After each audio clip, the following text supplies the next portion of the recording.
Level design is a lot about coming up with the puzzles and the layout and the pacing of an area and coming up with the themes and how they integrate with the story. I worked with Corey to kind of pace it out on paper in a very, very rough form. Corey figured out what he wanted in the script, and then we agreed upon different worlds and kind of the scale of the worlds, what mechanics we wanted to introduce in those worlds, and then set up the layout to facilitate that.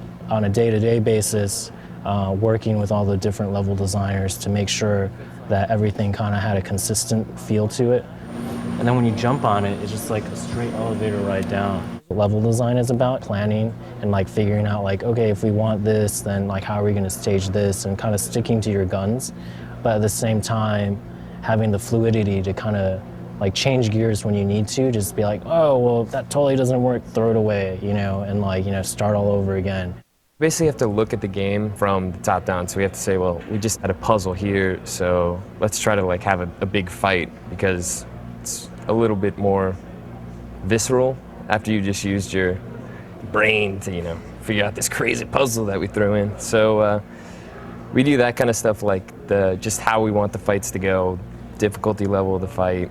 How we determine how to pace the fights is very much trial and error. We'll spend days on a fight, and then we'll have a play test, and then we can throw all of what we just did out the window. You can tell just by watching them play. Camera design is basically taking the player and guiding them through the interactive experience. So the camera designer's job is to help the player understand a puzzle, where to go, what he needs to see in order to achieve success in a video game. Camera in a game like God of War 2 is incredibly important because it basically shows the player everything that he needs to know in order to become a master at the game. When we're doing like play tests and stuff like that, we're trying to figure out what are these players trying to see. We try to make sure that we're thinking about, well, what is the player's experience at any point, and what is the player thinking about, and so we show that. The basic viewpoint is that we're trying to stay behind Kratos, and we're trying to lead the player in the proper direction. We change it up when you get into an arena and you do some combat and stuff like that. Generally, you don't necessarily need to be behind Kratos at that point of view. You want to see all the enemies and stuff around you. So we might go to a side view, we might go to a three-quarter top-down view. We go to different views in order to provide perspective for the player so that he can see the enemies around him a little bit better. He can have combat a little bit better. His controls feel right for the combat. But that wouldn't necessarily be the same view that we have for when we're following them, when we're trying to just lead them from one point to another point.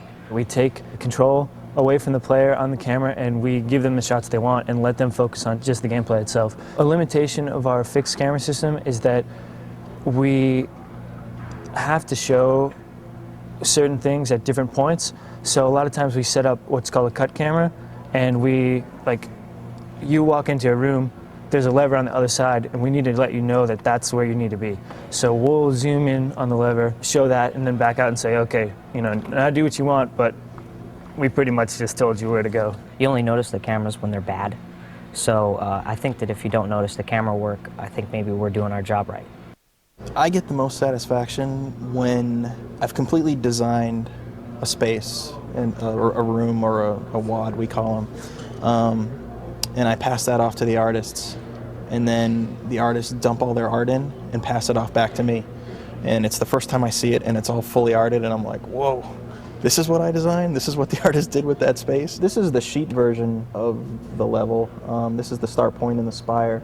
It's just a sandbox for us to go in and figure out exactly how the design is going to work. This is after the sheet version that I just showed you was sent off to the artists and then returned. It gets really magical when it comes back from the artists, and they've done really cool stuff with it.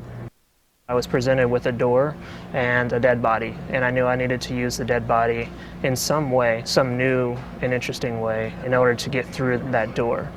So what I have here is the actual level that I was presented with in a wireframe, and this is the completed in-game version. Initially, the player may think that they have to put the dead body on the pressure plate and just walk over here, but since the door only opens halfway, that's not the entire puzzle. If they come over here, you'll notice there's this other pressure plate, which opens the door all the way.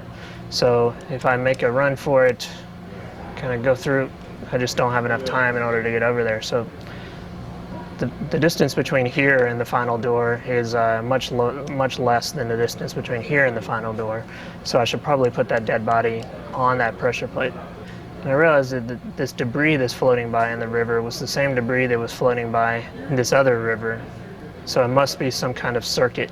So I put the dead body into the river just to see what would happen. And come over here and check in, and oh, there's my dead body. So pick that bad boy up, put him onto the pressure plate. That opens the gate halfway. Now I'm closer to the door, so I should be able to make a break for it and run over here and exit through the door just in time. For me, I just kind of like first start off with just like imagining just like what would be like, you know, the coolest possible scenario that someone could go through on like a grapple sequence given like the parameters. And then I'll start like going down on paper and like just drawing, like sketching out the rough ideas. And then from there I go into like Maya, and then I'll start actually building out the level, putting the points in, and then I'll start going in there and like tweaking it and tuning it until it's done.